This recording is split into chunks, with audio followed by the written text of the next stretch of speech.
आज बहुत कमाल लग रही हो। खुश हूँ कि तुम साथ हो बारान, तुम भी आज अच्छी लग रहे हो।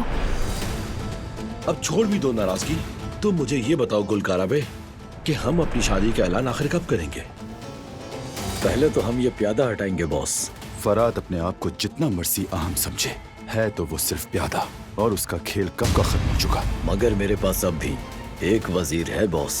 बारान का रबे यही करेगा, वजीर से चाल चलेगा, लेकिन बारान का रबे मेरे वजीर की चाल भूल गया। शाह, क्या पता चला फिर तुम्हें? हसन और जवाहिर की मुलाकात हुई। मतलब दाल में कुछ काला है।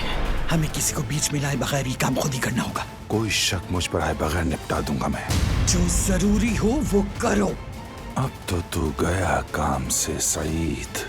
बस मेरे बाबा को कोई नुकसान ना पहुँचे।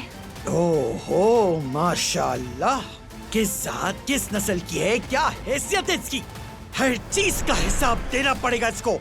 सईद अफंदी की कहानी खत्म होने को है और दिलान खातून का काराबे खानदान से ताल्लुक भी बस यहीं तक था।